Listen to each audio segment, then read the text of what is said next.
কৃষি পেশা এটা অনেক মহান। পরিবারের একজনকে হারিয়েছি, বাকিদেরকে অন্তত নিরাপদ খাবারটা যদি দিতে পারি। আমাদের দেশে কৃষি খুব অবহেলিত, কৃষকরা খুব অবহেলিত। গ্রামীণ কৃষিকাজে তো নারীরা এখনো যুক্ত আছে। কৃষক, কৃষি এদের প্রতি যত্নশীল হতে হবে। Hello and welcome to the next gen show. আমি আছি ডালিয়া। সবাইকে আমন্ত্রণ জানাচ্ছি আমাদের নিয়মিত পর্ব দ্য নেক্সট জেন শোতে। আজকে আমাদের শোতে একজন অসাধারণ লিডার আছেন। আমরা ওনার থেকে জানবো কৃষি নিয়ে। সবচাইতে বড় কথা হচ্ছে তিনি কোনো রাসায়নিক কৃষি নিয়ে কথা বলতে আসেননি। উনি কথা বলতে এসেছেন অর্গানিক কৃষি। অর্গানিক মানে জৈব কৃষি, এবং উনি একজন জৈব কৃষির সংগঠক। পরিচয় করিয়ে দিচ্ছি কাকলি খান, এবং একজন লিডার যিনি কৃষি নিয়ে কাজ করে যাচ্ছেন। আপু, আপনাকে স্বাগত আমাদের নেক্সট জেন শোতে। আপনাকে অনেক ধন্যবাদ আমাকে ডাকার জন্য, এবং আপনাদের শোতে আসতে পেরে গর্বিত বোধ করছি। আমরাও একই রকম গর্বিত বোধ করছি আপু, এবং আমরা আনন্দিত আপনার কাছ থেকে আমরা কৃষি নিয়ে অনেক গুরুত্বপূর্ণ তথ্য জানবো, এবং আমরা আরও বেশি সচেতন হব। কারণ আপনি অর্গানিক খাবার এবং অর্গানিক যেসব আমাদের কৃষি উৎপাদনের জন্য এবং মানুষের স্বাস্থ্যের জন্য গুরুত্বপূর্ণ প্রয়োজনীয় যেসব স্বাস্থ্য সচেতন খাবার খাওয়া খুবই প্রয়োজন, সেগুলো নিয়ে আপনি কথা বলবেন বিস্তারিত। আমরা খুবই এক্সাইটেড। অবশ্যই। আপু, আপনি একজন শহরের মানুষ। কিভাবে গ্রামে গিয়ে আপনার ইচ্ছে করলো যে হ্যাঁ আমি গ্রামে যাই, মাটির কাছে যাই, এবং একদম আমরা দেখেছি আপনি কাদা মাটি পায়ে লাগিয়ে ধান বোনেন, এবং আপনার হাতে সবসময় দেখি চুড়ি এবং ফুল না, আমরা বীজ দেখি আপনার হাতে। আসলে মূলত কৃষি নিয়ে কাজ করা বা জৈব কৃষি এই প্ল্যাটফর্ম এখানে আসাটা, এটা আসলে আমার পরিবারের একজন সদস্যকে আমি হারাই, এবং ওনার দুটো কিডনি ড্যামেজ হয়ে যায়। আইসিইউতে ছিলেন দীর্ঘদিন। আমার ফুপু উনি হঠাৎ করে মারা যান। আমরা ওনাকে উনি মারা যাওয়ার 17 দিন উনি আইসিইউতে ছিলেন। তার 2-2.5 মাস আগেও আমরা ওনাকে ট্রিটমেন্ট করেছি, নর্মাল চেক আপ করেছি, কিন্তু ওনার যে দুটো কিডনি ড্যামেজ হয়েছে বা উনি শারীরিকভাবে অসুস্থ, এটা আসলে আমরা তখনও জানতে পারিনি। যখন জানতে পারলাম তখন তো সময় আর পেলাম না। উনি তো 17 দিনের মাথায় চলে গেলেন আমাদেরকে ছেড়ে। তখন আমার ভেতরে, আমি আমার ফুপুকে খুব ভালোবাসতাম, কিন্তু আমার ভেতরে কাজ করলো যে আমি কেন ওনাকে হারালাম, এই যে এত অল্প সময়ে ওনার দুটো কিডনি ড্যামেজ হলো।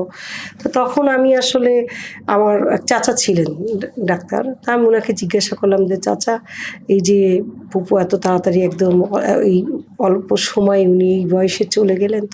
তো তখন উনি আমাকে বললেন যে দেখো, আমরা যে খাবার নিচ্ছি, গ্রহণ করছি, সেটা তো তোমরা, তখন একটা ভাইব ছিল যে আপনার কার্বোহাইড্রেট দিয়ে পাকাচ্ছে, ফরমালিন দিয়ে এটা করছে, এই টাইপের একটা ছিল। তো তখন উনি বললেন যে আসলে সেটা না, খাবারে যে কি কি পরিমাণে শুধুমাত্র রাসায়নিক সার দিচ্ছে, যে ক্ষতিকর কেমিক্যাল পেস্টিসাইড ইউজ করা হচ্ছে, এটা মানব দেহের জন্য কতটা ক্ষতিকারক সেটা আসলে তোমরা জানো না। তখন আমি ওনার সাথে কথা বললাম দীর্ঘ সময় ধরে, বা বিভিন্ন মানুষের সাথে, তখন জানলাম যে আসলে আমরা যে প্রতিদিন যে খাবারটা গ্রহণ করছি, আসলে এটা কোথা থেকে আসছে, কি কি ব্যবহার করা হচ্ছে, এটা আমাদের মানব দেহের জন্য কতটা ক্ষতিকারক। ওই আস্তে আস্তে আস্তে করে ওটা আমি জানতে থাকলাম। যত জানতে থাকলাম তত আসলে আতঙ্কিত হলাম, এবং তখন মনে হলো যে আমি তো পরিবারের একজনকে হারিয়েছি, বাকিদেরকে অন্তত নিরাপদ খাবারটা যদি দিতে পারি। এবং ওই নিরাপদ খাবার বা পরিবারের জন্যেই জোগাড় করতে করতে মনে হলো এক সময় যে অনেক কিডনি পেশেন্ট আছে, ক্যান্সারের পেশেন্ট আছে। একটা পেশেন্ট, কিডনি পেশেন্ট ডায়ালাইসিস করার পরে আবার ওই যে আপনার ক্ষতিকর পেস্টিসাইড দিয়ে উৎপাদিত যে ফসলটা খাচ্ছে, সে কেবলমাত্র ডায়ালাইসিস করে আসলো বা কেমো দিয়ে আসলো, তারপরে আবার সেই বিষ দেওয়া খাদ্যটা সে গ্রহণ করছে। তাহলে আমার ফুপুর জন্য যদি এমন কিছু করা যায় যে কিডনি ডায়ালাইসিস করা ক্যান্সারের পেশেন্ট বা শিশু বাচ্চা, গর্ভবতী মা, তাদের যদি গুটি কয়েককেও যদি একটু নিরাপদ খাবারের ব্যবস্থা করে দেওয়া যায়, অন্তত ওই কয়টা মানুষকে তো বাঁচাতে পারি, অন্তত তাদের শুরুটা করি। সেখান থেকেই আসলে গ্রামকে গ্রাম ছুটে চলা, এবং পেপার পত্রিকা যেখানে দেখেছি যে কৃষকরা কাজ করছে কৃষি নিয়ে, বিশেষ করে নিরাপদ কৃষি নিয়ে কাজ করছে, সেখানেই আমি গাড়ি নিয়ে চলে গেছি। এবং মানে বললে এটা হবে সেই টেকনাফ থেকে তেঁতুলিয়া, আমি কিন্তু সারা বাংলাদেশ আমি সেই 20-21 বছর বয়স থেকে আমি কিন্তু সেই চড়ে বেড়াচ্ছি। এবং এইভাবেই চড়তে চড়তেই একটা নেটওয়ার্ক তৈরি হয়ে গেছে। কারা নিরাপদ খাবার নিয়ে কাজ করছে, কোন কৃষক করছে, কোন নারী, মানে কৃষিকাজে, গ্রামীণ কৃষিকাজে তো নারীরা এখনো যুক্ত আছে, তা তাদের সাথে একটা সংযোগ তৈরি হয়েছে। বিভিন্ন জায়গায় ছড়িয়ে ছিটিয়ে থাকা মানুষদের মাঝে একটা সুন্দর মালা তৈরি করে ফেলেছি আর কি। তাদেরকে নিয়েই আসলে কাজটা শুরু আমার। এবং একটা পর্যায়ে তাদের উৎপাদিত ফসল বিপণনের জন্য ঢাকাতে একটা বিপণন কেন্দ্র খোলা হলো। আচ্ছা। হ্যাঁ, তো সেই বিপণন কেন্দ্রের থেকেই তারা কালেক্ট করতে থাকলো। প্রথম তো আসলে এটা বিক্রি টিক্রির ইচ্ছে বা বাণিজ্যিকভাবে এটা ছিল না, এটা ছিল যে বিভিন্ন জায়গা থেকে কালেক্ট করে নিয়ে আসছি, বন্ধু বান্ধবরা নিয়ে যাচ্ছে, কিছু উপহার পাঠাচ্ছি, কিছু মানুষ হয়তো বলছে যে এখানে খরচ হচ্ছে, তুমি টাকাটা রাখো। তারপরে আস্তে আস্তে যখন এটা পরিধি বাড়লো, তখন এটা, কারণ কৃষকও, যে কৃষকদের সাথে আমি কথা বলছি তাদেরকে কনভিন্স করছি উইদাউট পেস্টিসাইড, রাসায়নিক সার মুক্ত তোমরা ভেজিটেবল করো, আমি বিপণনের ব্যবস্থা করব, কিন্তু করতে পারছি না। তখন এটা একটু বড় আকারে শুরু করলাম। এভাবেই আমাদের দেশ কৃষি নির্ভরশীল দেশ, সেটা বলার অপেক্ষা রাখে না আপু। কিন্তু আমরা এখনো যখন দেখি যে কৃষি এবং কৃষক এই পেশাটাকে নিতে এখনো মানুষ ভয় পাচ্ছে, সেটা কেন, কিসের চ্যালেঞ্জিং আছে, এবং বিশেষ করে অর্গানিক ফুড নিয়ে যারা কাজ করছে ওরা কেমন চ্যালেঞ্জ মুখোমুখি করছে, মুখোমুখি হচ্ছে? প্রথম কথা হচ্ছে যে আমাদের দেশে কৃষি খুব অবহেলিত, কৃষকরা খুব অবহেলিত। একটা দেশ কখনোই উন্নতি করতে পারে না যতক্ষণ পর্যন্ত সে তার, মানে আমাদের তো কৃষি প্রধান একটা দেশ, সেই কৃষিকেই আসলে আমরা মূল্যায়ন করতে জানি না। আজকে একটা কৃষক যে খাদ্য উৎপাদন করছে, যে আমাদের অন্ন যোগান দিচ্ছে, সেই কৃষকের ঘরে খাবার থাকে না, কৃষকের পণ্যে কাপড় থাকে না। হ্যাঁ, কারণ আমাদের রাষ্ট্র থেকে শুরু করে আমরা সব পর্যায়ে এসে আমরা এটা দেখেছি যে কৃষকের প্রতি অবহেলা বা কৃষককে বঞ্চিত করা বা কৃষি পেশাটাকে যে দৃষ্টিতে দেখা হচ্ছে, সেটা আসলে মানে খুবই দুঃখজনক। এবং এই জায়গাটায় আমাদের মনোভাব চেঞ্জ করতে হবে। কৃষি এবং কৃষককে সর্বোচ্চ মূল্যায়ন করতে হবে।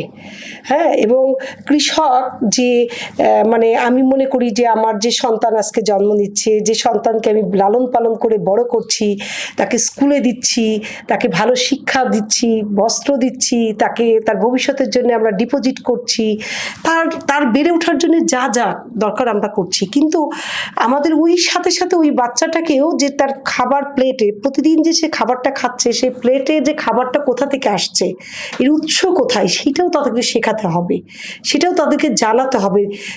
তাহলে তারা সম্মান করতে জানবে যে আমি যে খাবারটা খাচ্ছি, খাবারটার উৎসটা কোথা থেকে আসছে। হ্যাঁ, কৃষি পেশা এটা অনেক মহান। আমাদের দেশের কৃষকরা খুব অবহেলিত। আমি জানি না, বছরের পর বছর তারা কিন্তু আপনার উৎপাদন করে যাচ্ছে, ক্ষতিগ্রস্ত হচ্ছে, তারপর উৎপাদন করছে। নেশা, তাদের কৃষির প্রতি তাদের ভালোবাসা, এবং তারা যে খুব লাভবান হচ্ছে তা না। একজন কৃষক যে আজকে কৃষক, তার ছেলে কিন্তু কৃষিকাজে আসছে না, কারণ সে দেখছে বছরের পর বছর তার বাবা, তার চাচা, তার মামা বঞ্চিত হচ্ছে, ক্ষতিগ্রস্ত হচ্ছে, সে অন্য পেশাকে বেছে নিচ্ছে। কারণ হচ্ছে আমরা কৃষককে মূল্যায়ন করছি না, কৃষিকে মূল্যায়ন করছি না। আমাদের রুট, আমরা যে গোড়া, সেই গোড়াটাকে আমরা যত্ন নিচ্ছি না, আগাতে পানি ঢেলে যাচ্ছি। এর জন্য আমাদেরকে আসলে অনেক বেশি কৃষি এবং এদের প্রতি যত্নশীল হতে হবে। খুবই খুবই দারুণ কথা বলেছেন, এবং এটা আমাদের ভাববার বিষয় এবং দায়িত্ব নেওয়ার বিষয়। আমরা যদি বেঁচে থাকতে যাই, এবং আমাদের অনেক অনেক উদ্ভিদ আছে আমাদের দেশে, অনেক শাকসবজি বীজ আছে যেগুলো সংরক্ষণের অভাবে হারিয়ে যাচ্ছে। আমরা মূল আরো টপিকে ঢুকার আগে আমরা কিছু দর্শকদের গুরুত্বপূর্ণ কিছু তথ্য জানাতে চাই আপনার সামনেই। কৃষি নিয়ে যেটা আমাদের দর্শকরা জানলেও উপকৃত হবেন বলে মনে করছি এবং আমাদেরও খুবই ভালো লাগবে। সেটা হচ্ছে যে আমরা কৃষি নিয়ে যে দারুণ একটি গ্লোবাল সাকসেস এবং ফ্যাক্টসগুলো আছে সেটা শেয়ার করতে চাচ্ছি, যদি আপনি অনুমতি দেন। অবশ্যই। ধন্যবাদ। আমরা অনেকেই জানি না যে ওয়ার্ল্ড ব্যাংকের ডাটা অনুযায়ী আমাদের গ্লোবাল জিডিপির বড় অংশটি আসে কৃষিখাত থেকে, এবং আর 2050 সালের ভিতরে আমাদের যে খাদ্য যোগান 10 বিলিয়ন মানুষের জন্য আরো 70% বাড়াতে হবে কৃষিক্ষেত্রে, এবং অর্থাৎ ফিউচার লিডারশিপ আসলে কৃষিতেই লুকিয়ে আছে। সেক্ষেত্রে আপনার কি মতামত? তা আমি এই ক্ষেত্রে বলতে চাই যে আপনাকে বললাম যে কৃষি মানে কৃষককে, এই যে কৃষি পেশা ছেড়ে দিচ্ছে, আপনি খেয়াল করবেন ঢাকা শহরে যে ঢাকা শহরে যে ফুটপাতের দোকানগুলো নিয়ে বসেছে, যে কৃষক তার পণ্যের ন্যায্য মূল্য পাচ্ছে না, কৃষি যে সে ধান উৎপাদন করছে ধানের দাম পাচ্ছে না, সে তার বাচ্চাকে স্কুলে পড়াতে পারছে না, সে তার পরনের পোশাক জোগাড় করতে পারছে না, সে নিজে খাদ্য উৎপাদন করছে কিন্তু তার ঘরে খাবার নেই। তো এই পরিস্থিতি যদি চলতে থাকে তাহলে আসলে মানে এটা খুবই দুঃখজনক। এই জায়গাটাই আমাদেরকে যত্নশীল হতে হবে। এই যে ভবিষ্যতে আমাদের এত কৃষি খাতের উপর নির্ভরশীল আমরা, এবং কৃষি খাতের এত যোগান আমাদের দরকার, সেক্ষেত্রে আমাদের নেতৃত্ব জায়গাতে ঘাটতি রয়ে যাবে। সেক্ষেত্রে কি করা যায়? না, সেক্ষেত্রে এখানে যেটা হচ্ছে, সমস্ত অবকাঠামো রাষ্ট্র থেকে শুরু করে নীতি নির্ধারক যারা আছেন তাদেরকে অবশ্যই গুরুত্বপূর্ণ ভূমিকা পালন করতে হবে। কারণ এই যেভাবে চলছে, এভাবে চললে কিন্তু কৃষক কৃষি কাজ থেকে বিমুখ হয়ে যাবে। আর কৃষক যদি কৃষি কাজ থেকে বিমুখ হয়ে যায় 2050 বা 2070-এর হিসাব তখন কিন্তু আর আমি মনে করি 2-5 বছর পর যে কি হবে সেটাই। আপনি এবার দেখছেন যে হাওড়ের ঘটনাটাই দেখেন, এই যে হাওড়ে আপনার বীজ 15 দিন বা 1 মাস 15 দিন পর যে বীজ দেওয়া হয়েছিল, যে কারণে পানিটা চলে আসলো এবং হাওড়ের ধান কাটার লোক থাকলো না, হাজার হাজার হেক্টর পানির তলে চলে গেল, এই যে কৃষক ক্ষতিগ্রস্ত হলো। তো এই যে নীতি নির্ধারক এবং যারা রাষ্ট্রীয় পর্যায়ে আছে, যাদের কন্ট্রোলে সমস্ত কিছু, তাদেরকে অনেক বড় ভূমিকা রাখতে হবে, কৃষকের পাশে দাঁড়াতে হবে, কৃষককে অবশ্যই ভর্তুকি দিতে হবে। পৃথিবীর বিভিন্ন দেশে আছে কৃষি, যেমন জাপানে আপনি জানেন স্টিকি রাইস, যেটা তারা কিন্তু তাদের কৃষককে তারা ওটা ভর্তুকি দেয়। আমাদেরকে ওই জায়গাটায় আসতে হবে। আমাদের মূল কিন্তু কৃষি।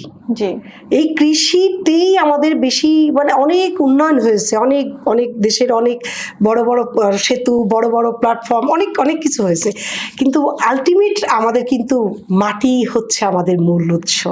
মাটিতে ফিরতে হবে, শেকড়ে ফিরতে হবে। আমরা পরবর্তী যে ফ্যাক্ট আছে সেখানে যাই আপু।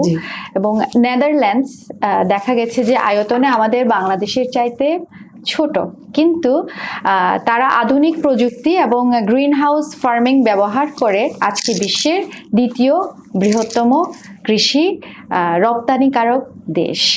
এবং এবার আসি আমাদের বাংলাদেশ ওয়ার্ল্ড গ্লোবাল র্যাঙ্কিংয়ে, আমাদের বাংলাদেশে কিন্তু কাঁঠাল উৎপাদনে দ্বিতীয়, আম উৎপাদনে সপ্তম, এবং ধান ও সবজি উৎপাদনে বিশ্বের শীর্ষ 3টি দেশের একটি।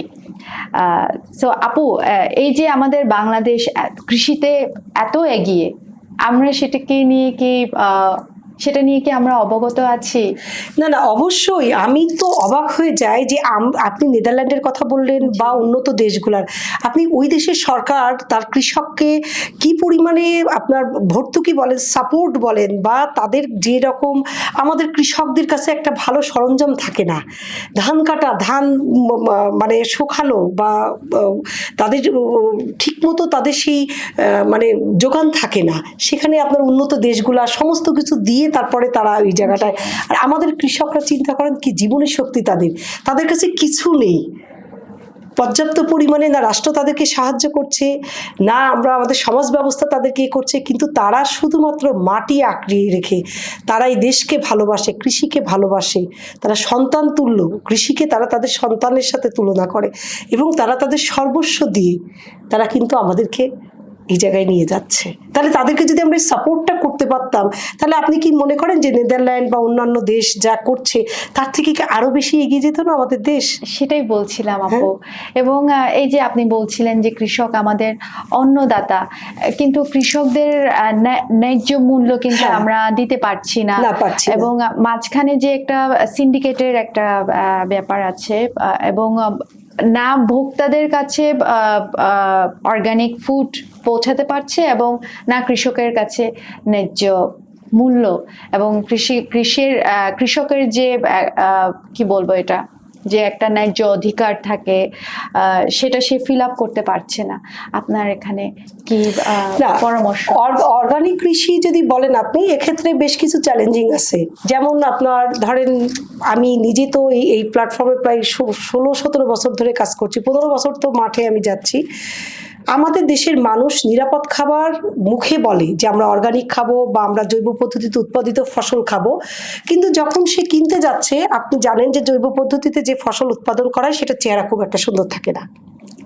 এবং আপনি বাজারে যান, এই যে রাস্তায় আপনি যে কোনো ভ্যান গাড়িতে দেখবেন শাকগুলা, শাক আছে, আপনার শাকগুলা কিন্তু মানে সকালবেলা আপনি যাচ্ছেন তাকিয়ে আছে কলমির শাক, পুঁই শাক, বিকালবেলা আপনি যাচ্ছেন তাকিয়ে আছে, কড়া রোদ তার মধ্যে তাকিয়ে আছে, সন্ধ্যার সময় যাচ্ছেন তাও তাকিয়ে আছে, এ চোখ বন্ধই করছে না। মানে শাক আমি নিজে তো জমি থেকে কাটার পরে 1-1.5 ঘন্টা তীব্র রোদে এটা কিন্তু নুইয়ে যায়। নিরাপদ যেটা আপনার কোনো রকম কিছু দেওয়া না থাকবে সেই জিনিসটা আপনার নুইয়ে যাবে, সেই চেহারাটা তো চকচকা হবে না, কিন্তু ওটা যখন আপনি রান্না করবেন ওটা টেস্ট আপনাকে মানে ওই স্বাদ আপনাকে মনে করিয়ে দেবে যেটা নিরাপদ। তা আমাদের দেশের গ্রাহক যেটা হয়েছে, ভোক্তা যেটা, সেটা হচ্ছে যে তারা নিরাপদ খাবার বলে, কিন্তু তারা কেনার সময় তারা চকচকা জিনিস চায়। আর কৃষক যে চ্যালেঞ্জিং এর জায়গাটা, কৃষক উৎপাদন করছে, যখন ওই পাশাপাশি দুটো জিনিস থাকছে, ভোক্তা তো আসলে চকচকা না হলে নিতে চাচ্ছে না, ওই বাজারটা তৈরি হচ্ছে না, মানে নিরাপদ খাবারের যে বাজার, আর তারপরে উৎপাদন খরচও বেশি। কারণ আপনি জানেন আমাদের দেশের জমির উর্বর ক্ষমতা কমে গেছে। সেটা কি কারণে হতে পারে? রাসায়নিক সার, অতিরিক্ত পেস্টিসাইড, মাটি তো মা, হ্যাঁ, মানে যেটা আমাদের দেশে, আমি যদিও আমার কৃষিবিদ বন্ধু বান্ধবরা হয়তো রাগ করবে, মানে প্রয়োজনের অতিরিক্ত রাসায়নিক সার ব্যবহার করতে করতে যা মাটির উর্বর ক্ষমতা কমে গেছে। এটা কারণ হতে পারে না যে আমরা যারা চাষ করছি কৃষকদের সঠিক তথ্য এবং সঠিক ওদেরকে ট্রেনিং দিতে আমরা পারছি না, যার কারণে ওরা বুঝতে না পেরে অতিরিক্ত? অবশ্যই এই জায়গায় আমি একমত, কারণ কৃষক তো আসলে খুব সহজ সরল, এবং কৃষিবিদ থেকে শুরু করে আপনি জানেন বিভিন্ন পেস্টিসাইড কোম্পানি, ওষুধ কোম্পানি, তারা গ্রামগঞ্জে ঘুরে বেড়াচ্ছে, তারা গ্রামে গ্রামে ছেয়ে গেছে, তারা বিভিন্ন রকম প্রলোভন দিচ্ছে যে তোমরা এই সারটা ব্যবহার করো, এই পেস্টিসাইড ব্যবহার করো, তোমাদের ফসল দ্বিগুণ হবে। প্রথম বছর হয়তো হচ্ছে, দ্বিতীয় বছর, তারপরে তৃতীয় বছরে তার ফসল হচ্ছে না, তাতে সে ওই কৃষককে হয়তো বাকিতে সে পাচ্ছে, বা ওই ওষুধ কোম্পানির যে রিপ্রেজেন্টেটিভ যে থাকে সে সেল করতে পারছে কৃষকের কাছে, সে হয়তো কৃষককে সামান্য প্রাথমিক কিছু সুবিধা দিচ্ছে, কৃষক ওই তার সুন্দর ব্যবহারে লোভে পড়ে, ওই ফাঁদে পড়ে কৃষক সেটা করছে, আলটিমেট রেজাল্ট কয়েক বছর পর তার জমিতে সেই ফসল আর আসছে না।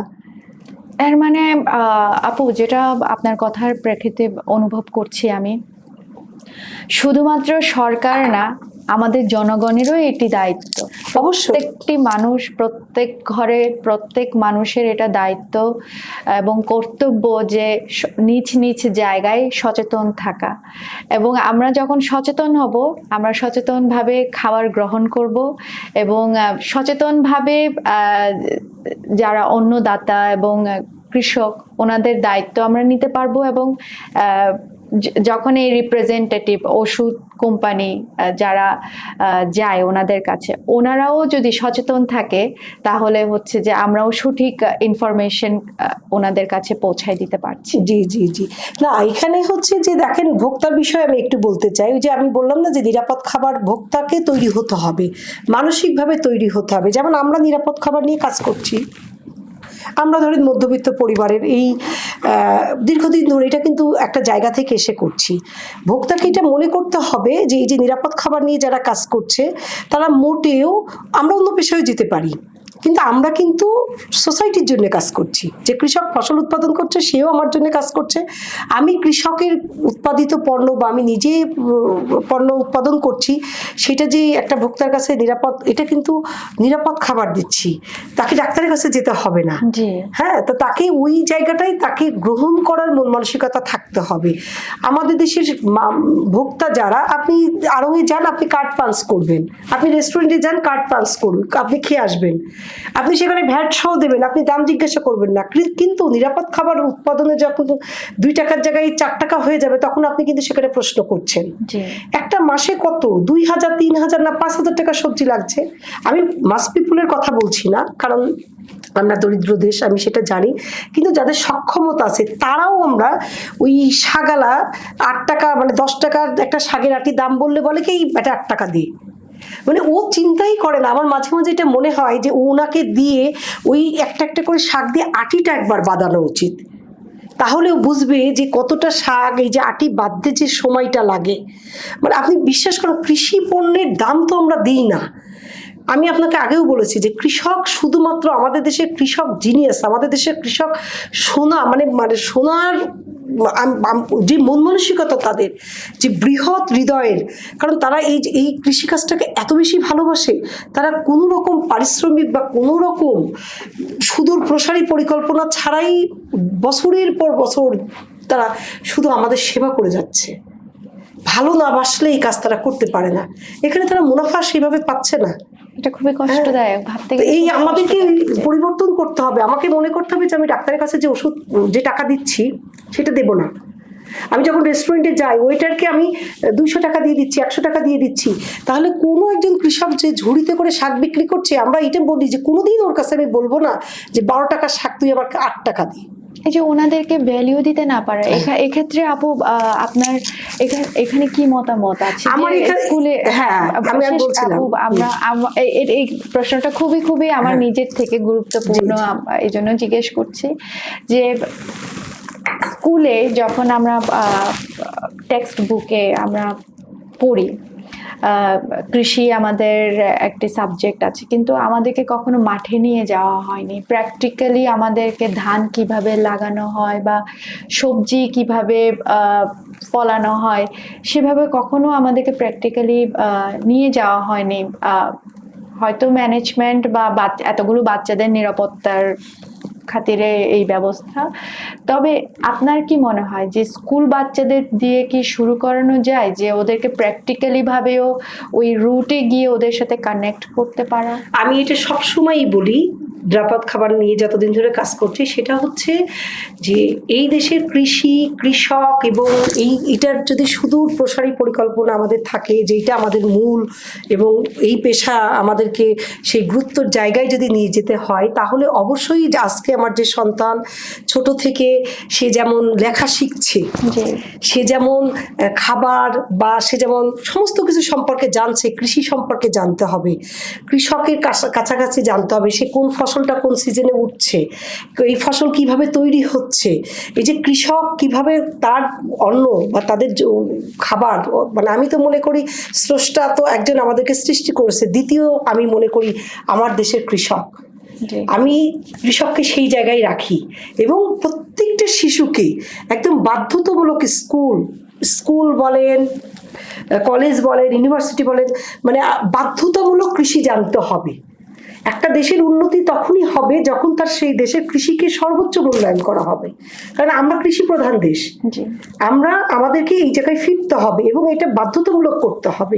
আমাদের অনেক কিছু আছে, মুক্তিযুদ্ধ আছে, নতুন করে যুক্ত হয়েছে আপনার হাদি আছে, আছে, ও আছে, অনেক রকম অনেক কিছু আমরা ঢুকাই, কিন্তু আসল কথা হচ্ছে যে কৃষিতে ফিরতে হবে, নিরাপদ কৃষি। দেখেন, নিরাপদ কৃষি আমরা আজকে যে আলাদাভাবে ভাগ করছি যে এটা রাসায়নিক সার, ওইটা রাসায়নিক সার ছাড়া, কিন্তু এটা না, আমাদের যে শুরু থেকে কৃষি অনিরাপদ ছিল না। আমি আজকে বলছি না নিরাপদ খাবার, এটা সবাই বলে গতানুগতিক ধারার বাইরে, আসলে না, এটাই আমাদের মূল ধারা ছিল। আমাদের গ্রামগঞ্জে বাড়ির আঙিনায় মায়েরা, আমরা ছোটবেলায় দেখেছি ওটাকে বেড়া বলতো, মানে ঘরের পেছন সাইডে একটা উঁচু ঢিপি বা একটা ছোট্ট বাগান থাকতো, সেটার মধ্যে মা খালা চাচিরা ঝিঙ্গে লাগাচ্ছে, মিষ্টি কুমড়ো লাগাচ্ছে, মূলো লাগাচ্ছে, ওই যে- টমেটো, হ্যাঁ, মরিচ।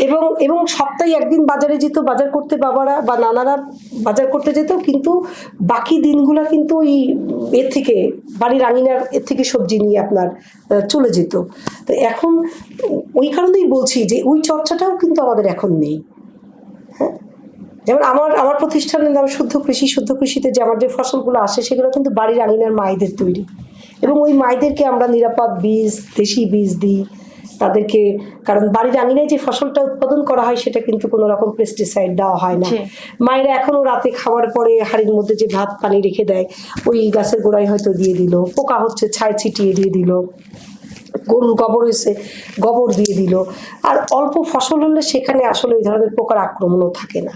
অনেক সময় চা পাতাও দিতে দেখি। হ্যাঁ, অনেক কিছুই ব্যবহার করা হয়, আমরা নিম তেল বিভিন্ন কিছু, কিন্তু আমি বলছি যে বাণিজ্যিকভাবে যে উৎপাদনটা সেখানে কিন্তু আপনার এটা হয় না। সেক্ষেত্রে একটা নিয়ম মেনটেন করে যেতে হয়। আর কিন্তু আমি বলছি যে প্রতিদিন সে খাদ্যাভ্যাস যে মা যেটা উৎপাদন করছে সেটা তো তার নিজের সন্তানকে নিরাপদ খাবার খাওয়াচ্ছে, নিজে খাচ্ছে, উদ্বৃত্ত জিনিসটাও সে বিক্রি করতে পারছে। হ্যাঁ, কিন্তু এই চর্চাটাই কমে গেছে এখন আমাদের গ্রামে। হ্যাঁ, তো এই পিছনে ফিরতে হবে। হ্যাঁ, আমি তো গ্রামগঞ্জে ঘুরি, আমার ওখানে যে প্রোডাক্টগুলো আসে এখন মায়েদেরকে আমরা আমাদের জায়গা থেকে আমরা চেষ্টা করছি সেই মায়েদের উৎপাদিত, তাদের পরিবারের চাহিদা মিটিয়ে যেটা উদ্বৃত্ত থাকে সেই উদ্বৃত্তটা ওই মায়েদের উৎপাদিত ফসল আমি শহরের মায়েদের বাসায়, শহরের মায়েদের কাছে এনে পৌঁছে দিচ্ছি। আমি সত্যি সৌভাগ্য অনুভব করছি, কারণ আমি একজন জনপ্রিয় জৈব কৃষি সংগঠকের সাথে কথা বলছি এবং অনেক অনেক কিছু জানার আছে আমার নিজের জন্য এবং আমাদের দর্শকদের জন্য।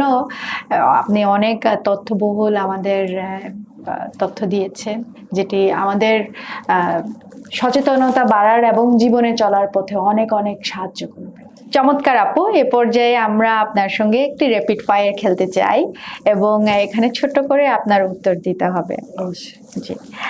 মাটি নাকি ছাদ? মাটি। জৈব কৃষি নিয়ে আপনার এক শব্দের স্বপ্ন?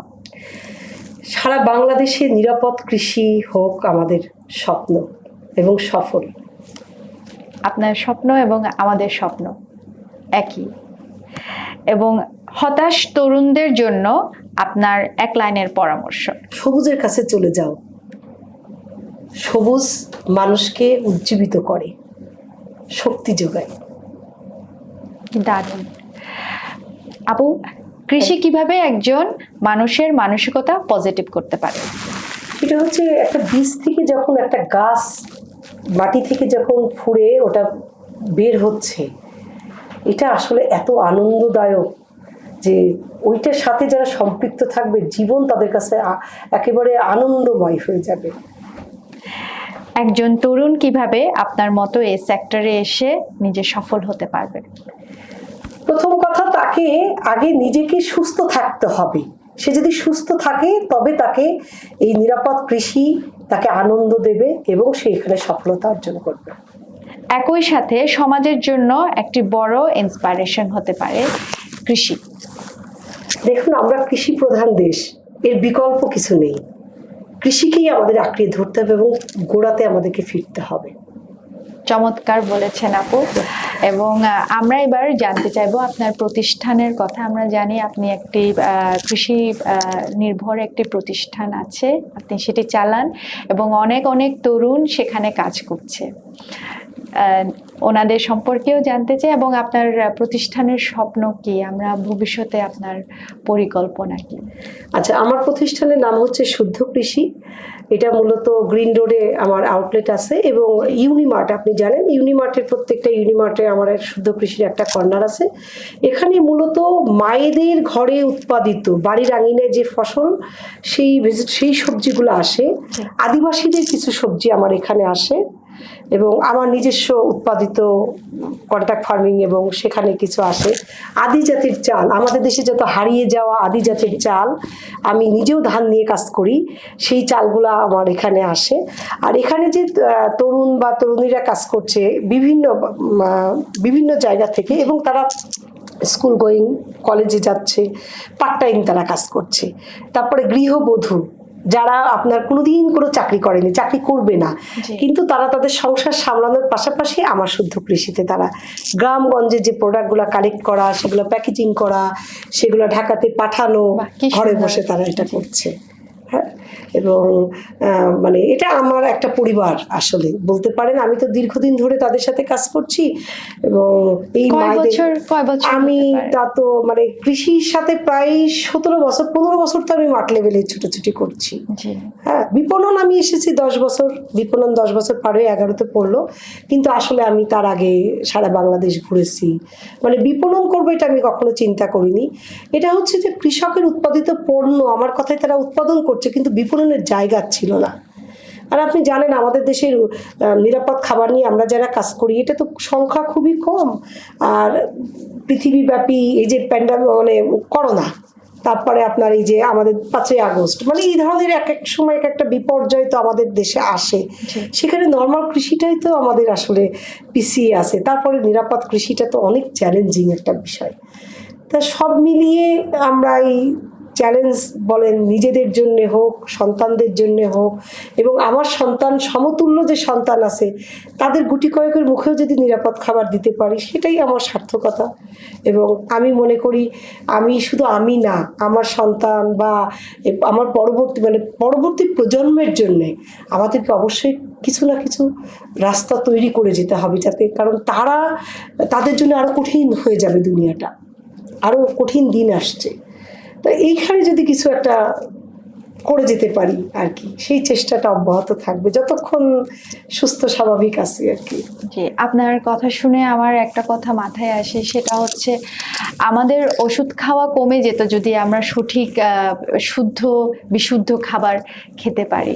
আসলে তো খাদ্য, আমার এক দাদা আছেন, উনি বলেন, উনি এই যে কৃষি নিয়ে কাজ করেন, খাদ্য যখন পথ্য হয় অসুখ তখন দূরের হয়। হ্যাঁ, আসলে আমরা যা খাচ্ছি সেই খাবারটাই তো বিষ নিচ্ছি। আমাদের তো আগে এরকম, আপনার একটা খাবার খাওয়ার পর আপনি রেস্টুরেন্টে যাচ্ছেন, খাবার খাওয়ার পর আপনার ভিতরে অ্যাসিডিটি হচ্ছে। আপনি যেটা জৈব পদ্ধতিতে উৎপাদিত ফসল বা যে খাবারগুলা আপনি যদি খান, আপনি তো এত বেশি অসুস্থ হবেন না। নিরাপদ খাবার তো মানে নিরাপদ খাবারের যোগান যদি আপনি দিতে পারেন, তাহলে আপনাকে ওষুধ খেতে হবে না। হ্যাঁ, বিষমুক্ত খাবার আসলে আর নতুন করে, মেডিসিনও তো বিষ, নতুন করে বিষ দিতে হবে না। আসলে এই কৃষি সাবজেক্টটা এত বড়, এবং এই আমাদের এপিসোডটা পুরোপুরি কভার করার সময়ের একটা লিমিটেশনের কারণে সবকিছু আমরা জানতে পারছি না। তবে আগ্রহ থেকে গেল। আপনি আমাদের ইন্সপিরেশন আপু, এবং আমাদের শোতে আসার জন্য এত ব্যস্ততার মাঝেও অনেক অনেক ধন্যবাদ। আমাদের জন্য দোয়া করবেন। অবশ্যই ডালিয়া, আমার খুবই ভালো লাগলো আপনারা এত সুন্দর একটা উদ্যোগ নিয়েছেন, এবং যারা সমাজে ছড়িয়ে ছিটিয়ে বিভিন্ন জায়গায় কাজ করছে, এই যে একসাথে একটা মালা গাঁথছেন, আপনাদের এই এতে যখন ঢুকবে তখন একটার পর একটা সবাই, মানে আমি যেমন আপনাদের পেজে যখন ঢুকলাম তখন দেখলাম, তা আসলেই আমরাও জানছি, এবং এটা খুবই ভালো একটা উদ্যোগ। ধন্যবাদ আমাকে আমন্ত্রণ করার জন্য। আমাদের নেক্সট জেন শো দর্শকদের উদ্দেশ্যে যদি কিছু বলতে চান প্লিজ। না, আমি শুধু এটুকু বলতে চাই, আপনাদের আরো উন্নতি হোক, এবং আপনাদের এই প্রোগ্রাম, মানে আমি তো খুবই নিজেকে আনন্দিত বোধ করছি, এবং এটা আরো এগিয়ে যাক, দোয়া করি। ধন্যবাদ। সুপ্রিয় দর্শক, কেমন লাগলো আজকে আমাদের শো?